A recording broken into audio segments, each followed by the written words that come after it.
Hello' everyone, কি খবৰ? আজি মই বনালোঁ গাজৰৰ হালোৱা। বলকচোন ভিডিঅ'টি চাওঁ কেনেকৈ বনালোঁ, আপোনালোককো দেখাওঁ। এয়া মই গাজৰ কেইটামান ধুনীয়াকৈ ধুই পেলাই চাচি পেলাই ৰেডি কৰি লৈছোঁ। তাৰপিছত এয়া চুকুনি দি চুকিব লৈছোঁ। তাৰপিছত এয়া গোটেইখিনি গাজৰ মোৰ এনেকৈ চুকা হৈ গ'ল। তাৰপিছত ইফালে মই কুকাৰ বহাই দিছোঁ গেছত। কুকাৰত বনালে অলপ ভাল লাগে আৰু কেৰাহীতকৈ। তাৰপিছত এয়া কুকাৰটো গৰম হোৱাৰ পিছত ঘিউ 2 চামুচ দি দিছোঁ। তাৰপিছত গাজৰখিনি দি দিছোঁ।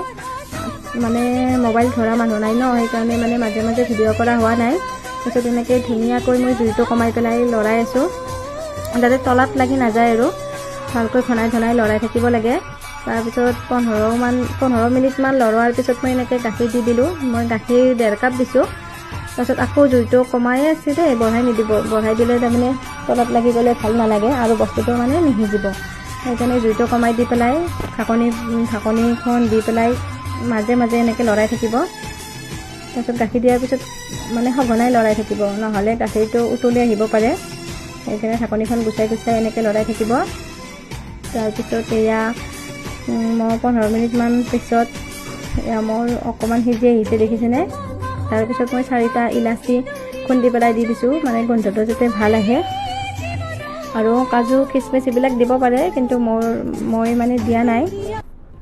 তাৰপিছত এয়া আকৌ লৰাই পেলাই লাষ্টত মই চেনি দি দিছোঁ। এয়া শুকান হৈ আহিছে, দেখিছেনে? সিজি আহিছে আৰু বস্তুখিনি। তাৰপিছত এয়া মই জোখমতে চেনি দিছোঁ। চেনি মই 1 কাপ দি পেলাই আৰু অকণমান দিছোঁ, কিন্তু ভিডিঅ'ত দেখুওৱা নাই, কাৰণ মোবাইল ধৰা মানুহ নাই। মই অকলে মোবাইলো ধৰিছোঁ, বনায়ো আছোঁ।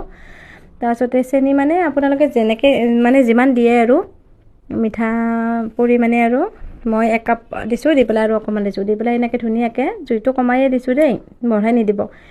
তাৰপিছত এনেকৈ মই লৰাই আছোঁ। এয়া খবৰ হৈছে আৰু এয়া অকণমান পানী থাকাতে নমাই দিব লাগে, নহ'লে জোৰোৱাৰ পিছত জোৰাই যোৱাৰ পিছত আকৌ বস্তুটো ডাঠ হৈ যাব, শুকান হৈ যাব। সেইকাৰণে এয়া মই গেছ বন্ধ কৰি দিছোঁ। এয়া মই লাষ্টত আকৌ মই ঘিউ দি দিছোঁ অলপ, যাতে ধুনীয়া গোন্ধ হয়। এয়া মোৰ হালোৱা ৰেডি। আজিলৈ বাই বাই।